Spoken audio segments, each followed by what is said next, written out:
Boa noite, igreja. Boa noite.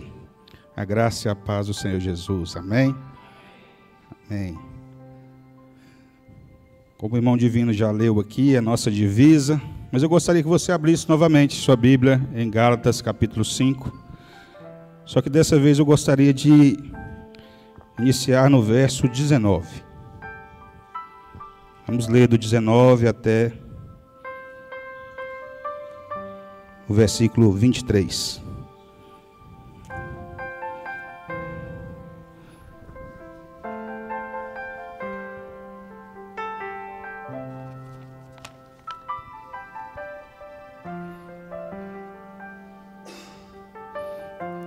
A palavra de Deus diz assim: Ora, as obras da carne são manifestas: imoralidade sexual, impureza e libertinagem, idolatria e feitiçaria, ódio, discórdia, ciúmes, ira, egoísmo, dissensões, facções e inveja, embriaguez, orgias e coisas semelhantes.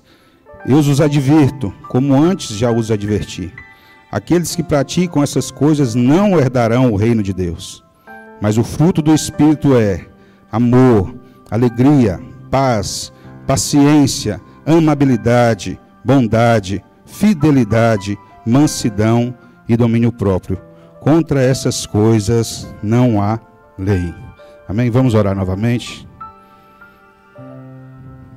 Pai de amor, de graça, de misericórdia, nós te agradecemos, Senhor, por mais uma noite, mais oportunidade de estar aqui na tua casa, na tua presença, para prestar o nosso culto ao Senhor, para rendermos glória, Senhor, e louvores ao teu santo nome, pois só tu és digno, Senhor, da nossa adoração. Nós te agradecemos, Senhor, pela tua palavra, que é viva, que é eficaz, que transforma. A tua palavra, Senhor, é a verdade. A tua palavra nos liberta, Senhor. A tua palavra gera em nós a vida do teu Espírito Santo. Ó Senhor, nós te pedimos, santifica-nos na verdade. A tua palavra é a verdade.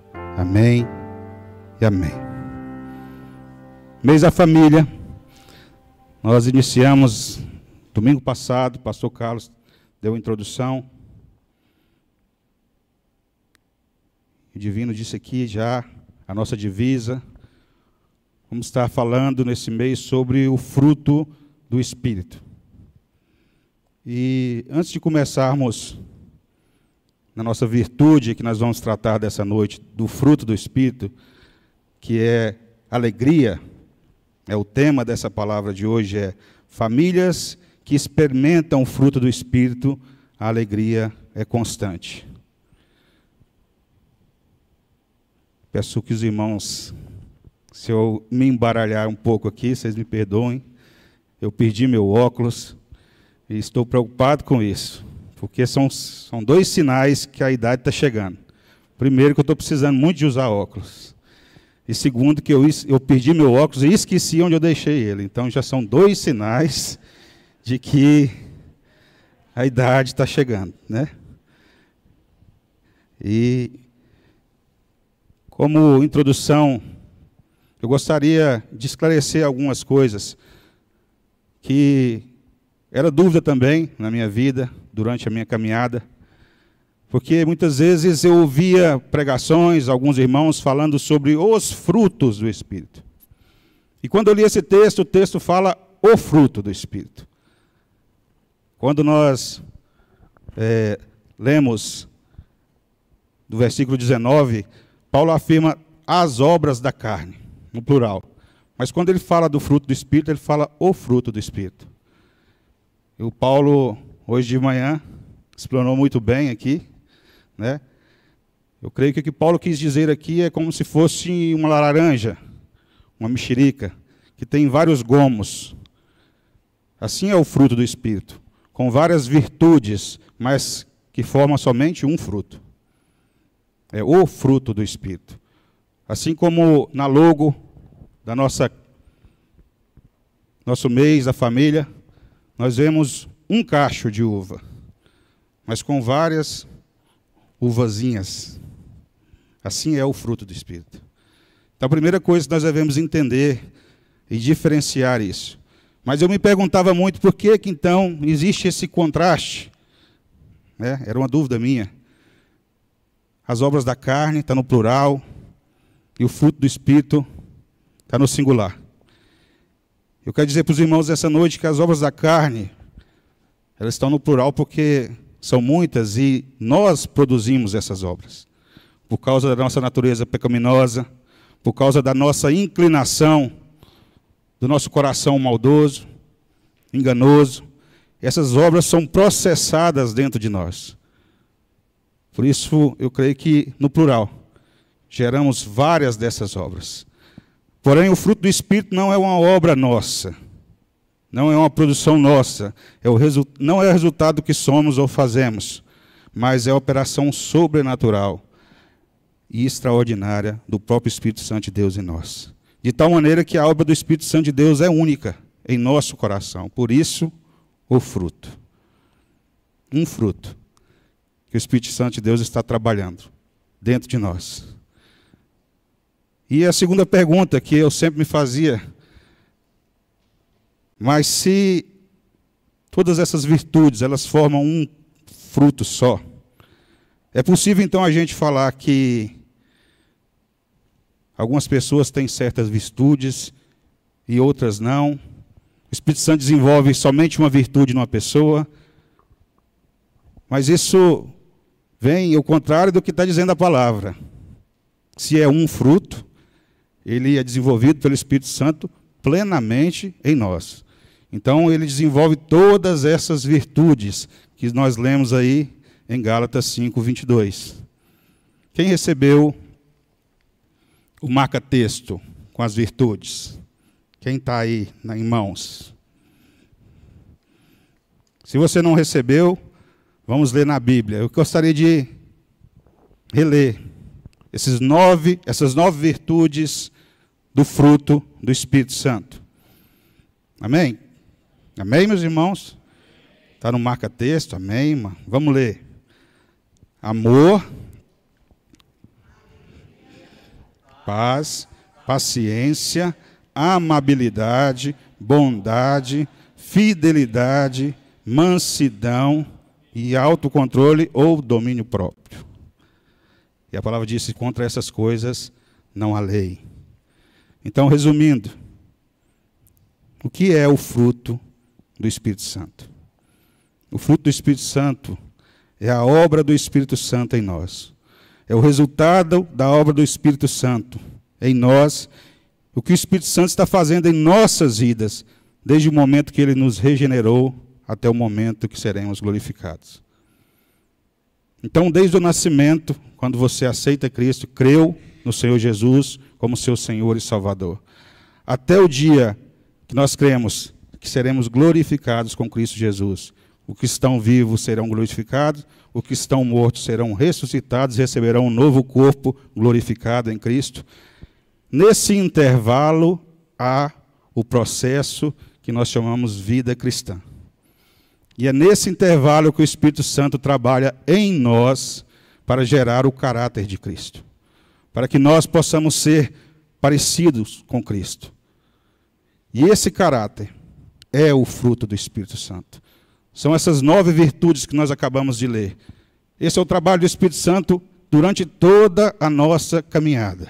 Gerar em nós a semelhança de Cristo, para que possamos ser verdadeiros cristãos, refletir a obra, refletir o caráter, refletir as atitudes, refletir a mente de Cristo.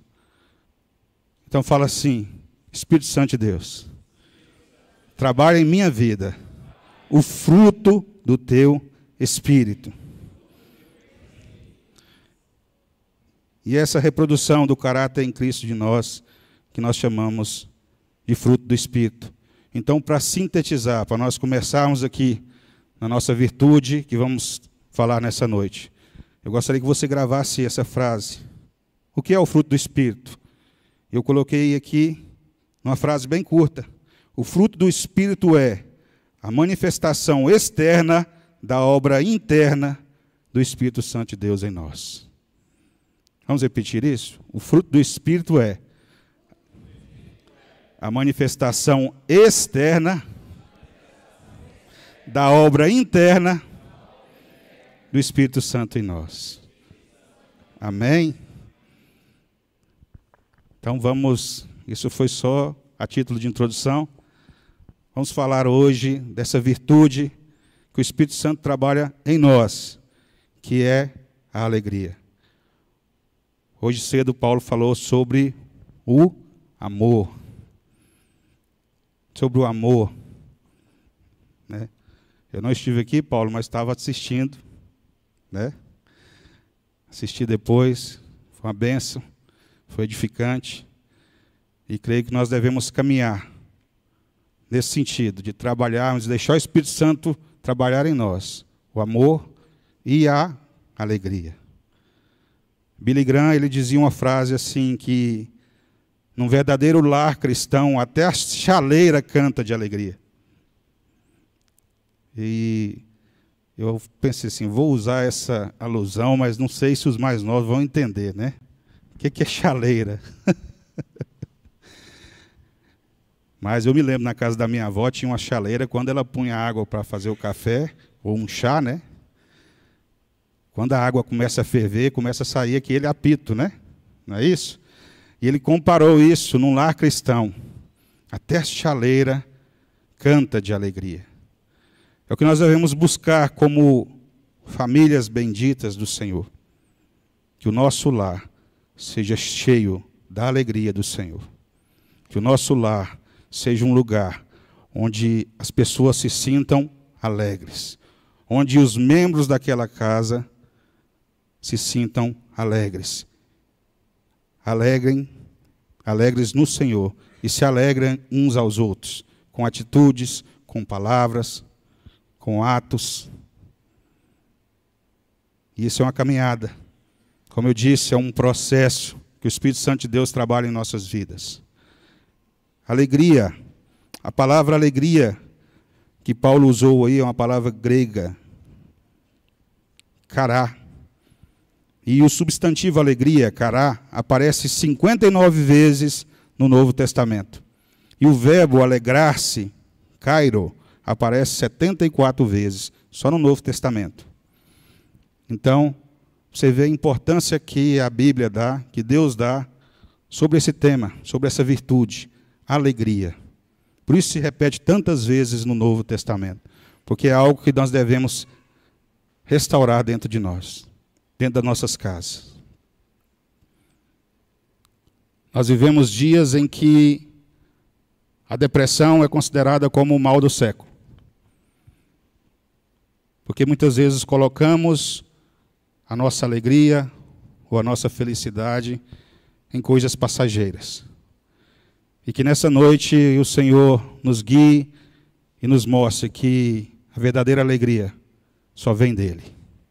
Só Ele gera em nós. Quando nós depositamos a nossa fé, confiança no Senhor, a nossa alegria, ela é completa.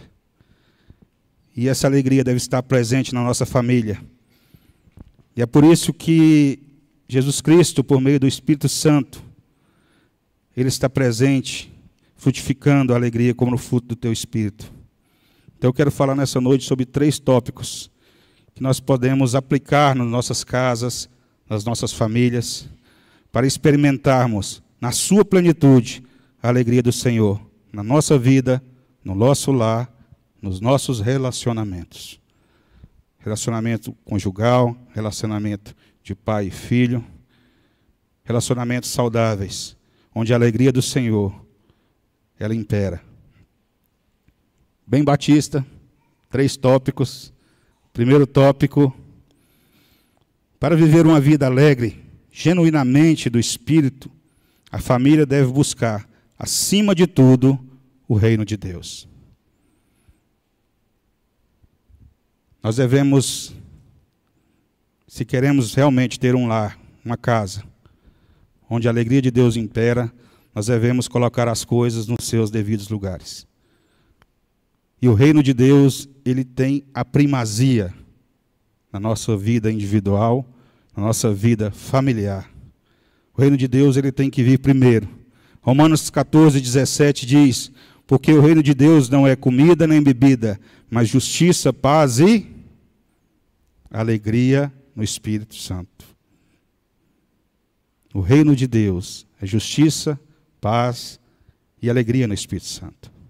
Então, em nossa vida, na nossa casa, nós devemos colocar o reino de Deus em primeiro lugar.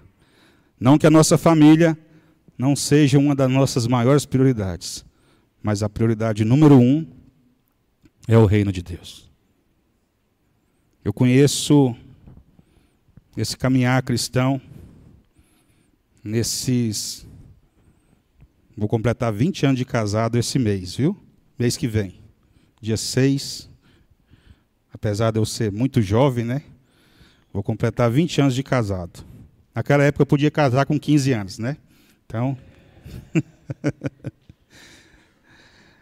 Mas a gente já aconselhou bastante casais e já viu bastante coisa dentro de igreja. Eu já percebi em muitos casais, principalmente quando se tem primeiro filho, quando vem o segundo filho, que as pessoas, consciente ou inconscientemente, elas começam a viver em função dos filhos. A rotina dela gira em torno da rotina dos filhos. Nós conhecemos casais que não podiam sair à noite ou passear ou alguma coisa, porque senão iria atrapalhar a rotina dos meninos. Eles têm que dormir 8 horas da noite no máximo. Então eles deixaram a comunhão, muitas vezes deixaram de fazer as suas funções na igreja, porque começaram a viver em função da rotina da criança. E muitas vezes isso até inconscientemente. E você acha que isso é uma virtude. Eu estou vivendo pela minha família. Eu estou dando o melhor para ela. Mas o que nós aprendemos aqui, na palavra de Deus, quando Jesus diz, lá em Mateus 6,33, busquem em primeiro lugar o quê? O reino de Deus. E as outras coisas vão ser o quê? Acrescentadas. Enquanto nós estamos buscando o reino de Deus, Deus está cuidando da nossa família, dos nossos filhos, do nosso casamento, do nosso relacionamento, dos nossos negócios. Tudo isso vem depois. Primeiro é o reino de Deus. Interessante que no hino muito famoso de Martinho Lutero, Castelo Forte, há uma estrofe assim que diz: se temos de perder os filhos, bens, mulher, embora a vida vá, por nós Jesus está e dar-nos-á o seu reino. Meu irmão, o reino de Deus, ele é maior do que esposa, do que filhos, do que casa, do que empresa, do que trabalho. Ele tem que ser prioridade. E para que nossa casa seja uma casa onde a alegria do Senhor impera, é necessário que esse pilar fique bem claro. E como nós podemos fazer para que nossa família busque o reino de Deus? Tenha o reino de Deus como primazia. Primeiro, leve sua família a começar por você a buscar a face de Deus. Nós devemos restaurar o culto familiar dentro dos nossos lares. Esse foi um desafio que eu lancei para minha família esse ano.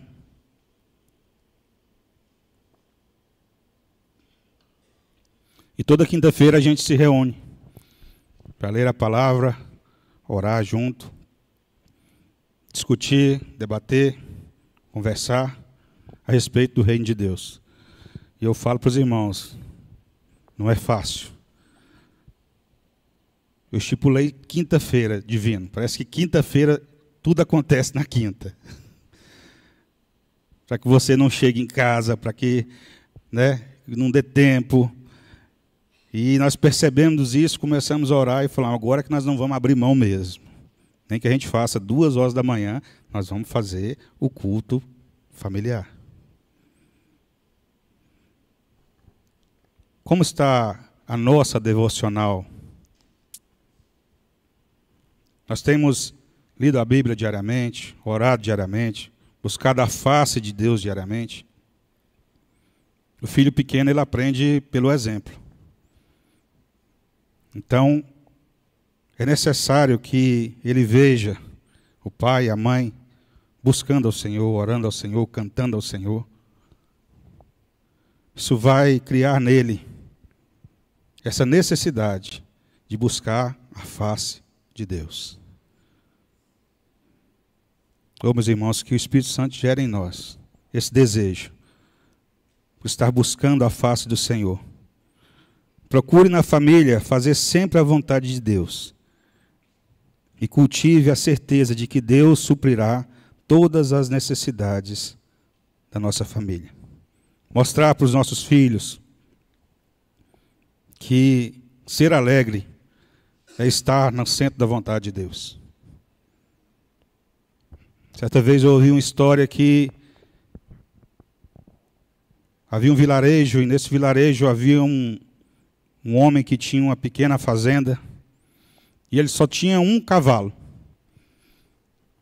E certa vez esse cavalo dele fugiu do curral ali, e foi para o meio das montanhas. E o povo daquele vilarejo falou: meu Deus, que maldição! Por que Deus permitiu que isso acontecesse com você? E esse fazendeiro, ele falou: olha, se foi bênção, se foi maldição, eu não sei. Eu só sei que eu estou no centro da vontade de Deus. Passada ali uma semana, aquele cavalo retorna para a fazenda, só que ele encontrou ali um monte de cavalos selvagens, e ele volta com mais 8 cavalos. Aí o povo fala: Deus te abençoou. Você foi abençoado. Ele falou: olha, se foi bênção, se foi maldição, eu não sei. Eu só sei que eu quero estar no centro da vontade de Deus. E o filho daquele homem, um dia andando daquele cavalo, caiu o cavalo por cima dele e ele quebrou a perna. Aí o povo falou: tá vendo? Só foi o cavalo voltar. Podia ter ficado lá. Agora o menino quebrou a perna. Ele falou: olha, isso aconteceu, esse acidente, eu não sei se foi bênção, se foi maldição. Eu só sei que eu quero estar no centro da vontade de Deus. Mas passado 10 dias, houve naquele país uma guerra e todos os jovens foram recrutados imediatamente. Aquele menino, por estar com a perna quebrada, não foi para a guerra. Aí as pessoas falaram: Deus te abençoou, poupou a vida do seu filho. Ele falou: se foi bênção, se foi maldição, não sei. Eu só sei que eu quero estar no centro da vontade de Deus. Essa tem que ser a nossa atitude, porque se nós formos guiados pelas circunstâncias, boas ou ruins, nós vamos estar vivendo uma montanha-russa emocional e nunca vamos estar com alegria firmada no Senhor. É aí que nós entramos no segundo tópico, que diz assim: como famílias cristãs, nós precisamos entender que a alegria, como fruto do Espírito, está acima das circunstâncias e dos bens terrenos. A alegria de Deus está acima das circunstâncias e dos bens terrenos. Aí nós devemos entender a diferença entre felicidade e alegria. Todos nós aqui já tivemos momentos muito felizes. Pensa aí um pouquinho. Dia do seu casamento, nascimento do primeiro filho, do segundo filho. Aquelas viagens que a gente faz, né, e ficam na nossa memória. Aquelas lembranças felizes. Eu estava meditando hoje, preparando a palavra, lembrando que... E comecei a pensar, fazer esse exercício de buscar momentos de felicidade. Interessante que a maioria é nas viagens. Viajar é bom demais, né, gente? Quem concorda, diga amém. E quando a gente viaja em família, a gente consegue ter um tempo de qualidade com os nossos filhos, com a nossa esposa. E o lugar também, a maioria das vezes, ajuda. E eu lembrando uma memória que ficou marcada. Pedro Rafael, esse rapaz aqui, já está com quase 1,80, calçando 45. Mas esses dias agora, era criancinha pequenininha. E quando a gente ia para a praia, ele não gostava daquelas praias. Eu já gosto daquelas praias que tem algum recife, alguma coisa que barra as ondas e a praia fica só naquela marolinha, né? Só naquelas ondinhas. E ele não, ele gostava daquela praia que tinha onda, desde pequeno. E ele ficava ali nas ondas, onde as ondas quebravam ali, ele ficava, e menino homem tem essas brincadeiras, né? Gosta de lutar e chutar. E eu me lembro que eu ficava sentado ali, horas, olhando ele ali, e ele batia na onda, e a onda quebrava, e ele corria e falava, viu, papai? Só foi eu lançar um poder, a onda caiu e quebrou. Então, no entendimento dele, ele que estava controlando ali as ondas. Isso ficou na minha memória. Foi um momento feliz. Mas esse sentimento, ele não é um sentimento, ele fica na nossa memória, mas ele não é um sentimento duradouro, eterno, que vai se perpetuar. E eu pedi para você pensar, momentos felizes. O que você pensou? A gente troca de carro, né? Uma casa nova. Aí a mulher faz aquele monte de armário, né, Divino? E fica feliz. Mas se a nossa alegria estiver firmada nessas coisas, a Bíblia diz que essas coisas todas vão passar. A Bíblia diz que essas coisas, a traça e a ferrugem, vai corroer. E se a nossa alegria estiver nessas coisas e não a nossa felicidade, nós vamos nos decepcionar, frustrar, deprimir, muitas vezes até cair da fé, revoltar contra Deus. Por que Deus permitiu que isso acontecesse comigo? Então, a felicidade, ela muitas vezes está associada à saúde, a sucesso profissional, a bens materiais, mas a alegria é uma dimensão divina que nunca é abalada pelas circunstâncias. A alegria é uma dimensão divina que nunca é abalada pelas circunstâncias. Então, em família, nós temos períodos difíceis, como, por exemplo, crises financeiras, instabilidade no campo profissional, desemprego, enfermidade, perdas, falecimento de um ente querido. Eu acho que nós, nesses 20 anos, já passamos por tudo isso aqui. E se a nossa alegria estiver firmada, não em Cristo, a gente vai se perdendo nesse processo. A gente vai se entristecendo. A gente vai deixando de ser alegres. A nossa esperança vai morrendo. Nós deixamos de ter um relacionamento amoroso, saudável, com nossos filhos. Eu me lembro de ouvir uma história certa vez de um médico famoso, e a alegria dele era que todo Natal ele reunia a família e ele mostrava a BMW nova que ele comprou. Então, todo Natal ele trocava de carro e reunia ali toda a família e mostrava o carro novo do ano que ele comprou. Só que, passado alguns anos, veio uma crise financeira e ele, além de não conseguir trocar de carro, teve que vender aquele carro que ele tinha. E chegou o Natal. E era a tradição.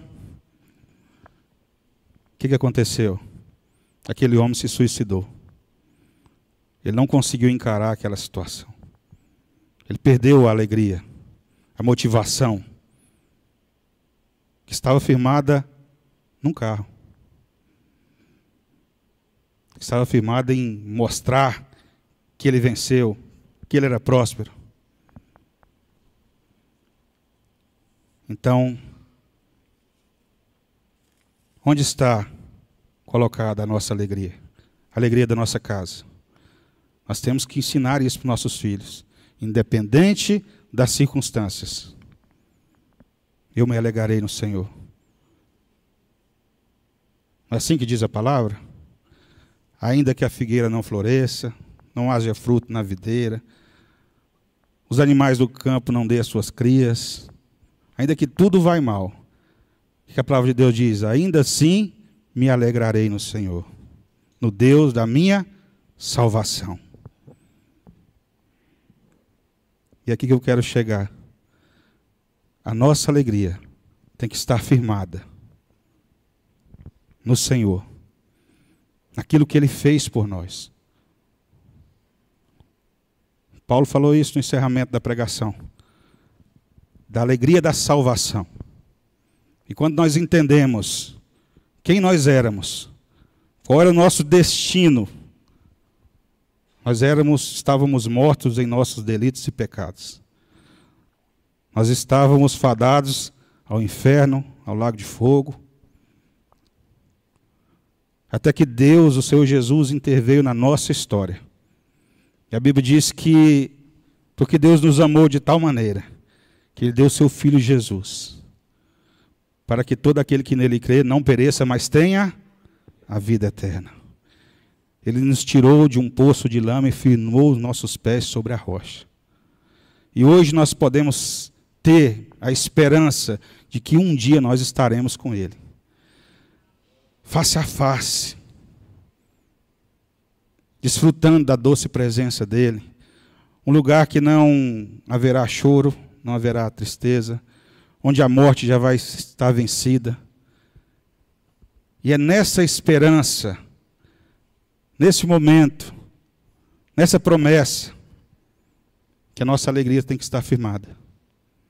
Em Jesus. O que Ele fez por nós. Porque isso não muda, meu irmão.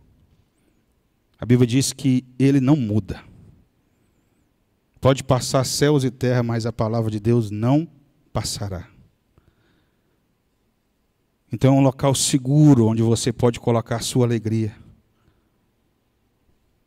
Porque Jesus nunca vai nos decepcionar. Nunca vai nos frustrar.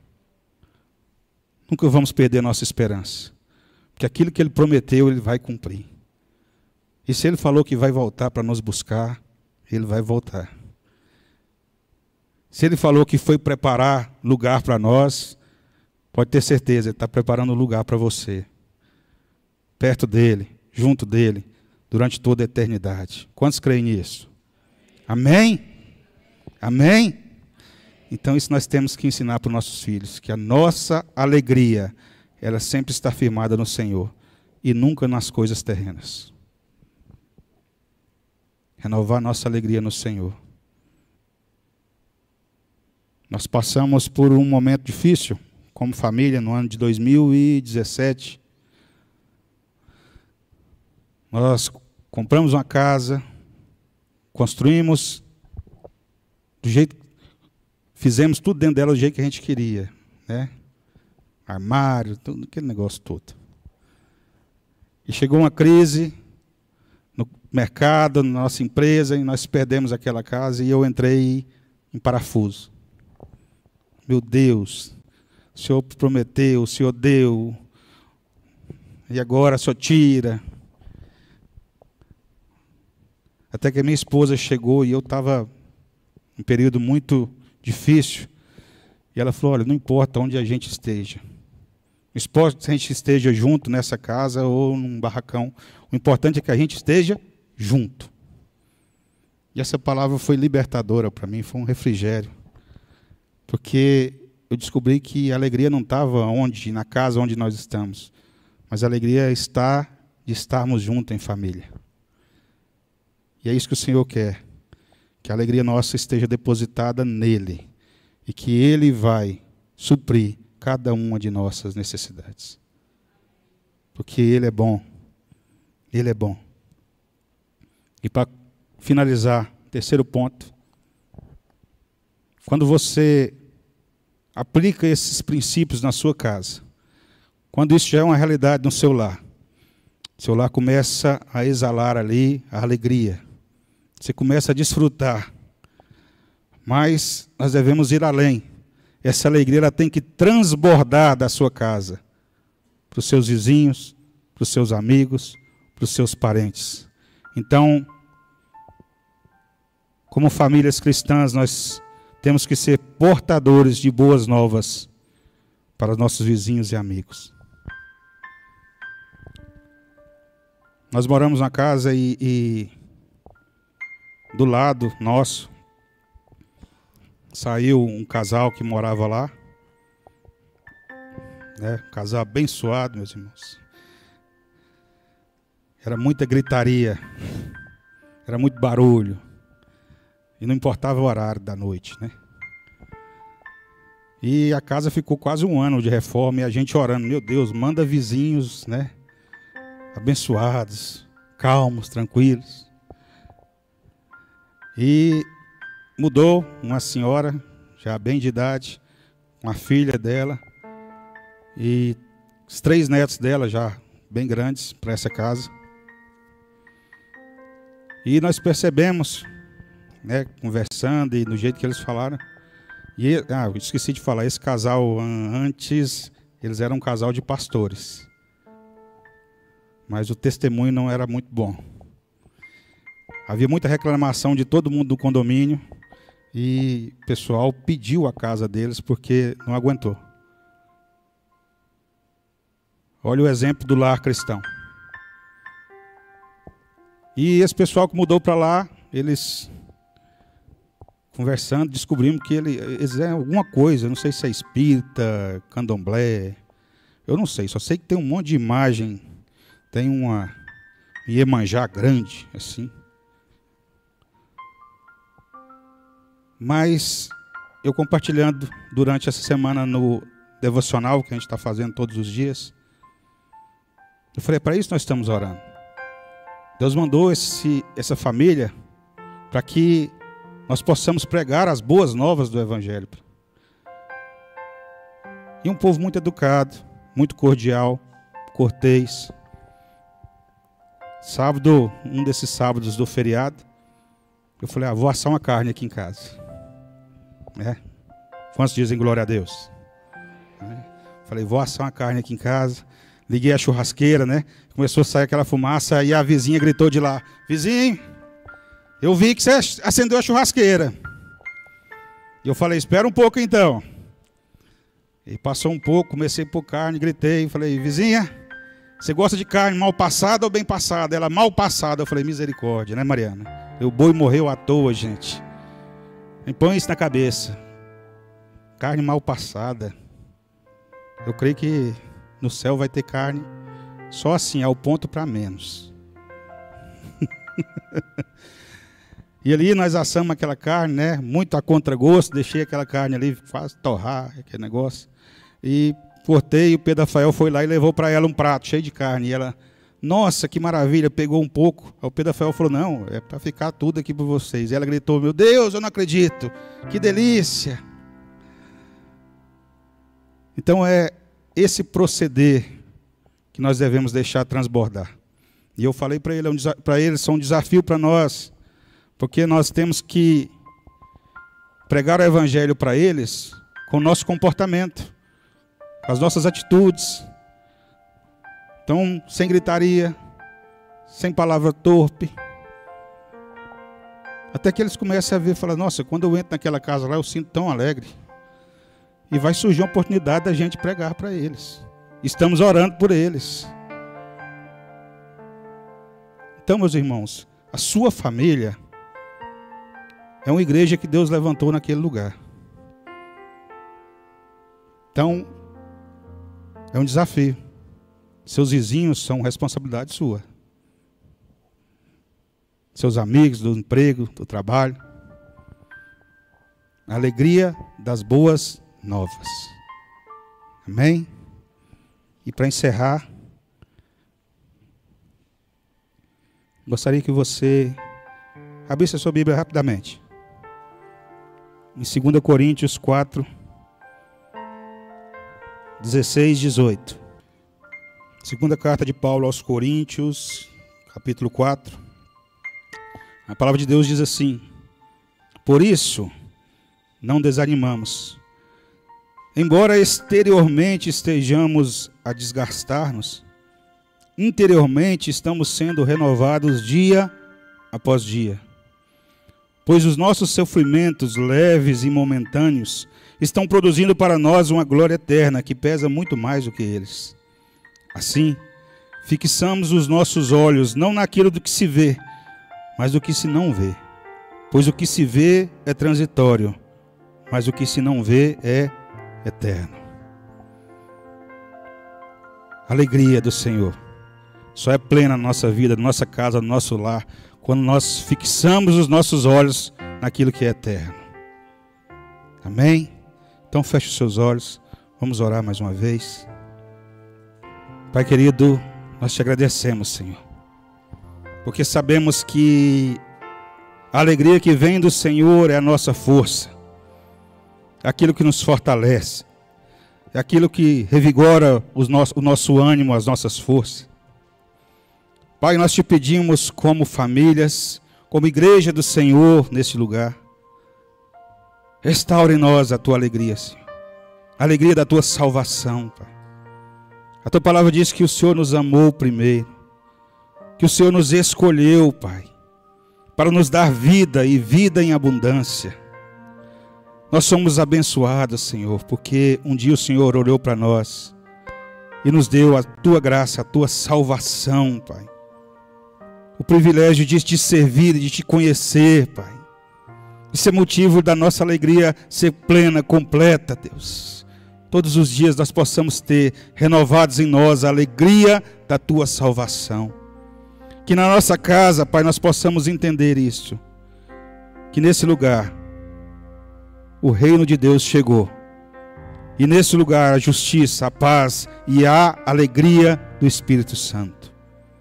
Nós te agradecemos, Deus. Em nome de Jesus. Amém e amém.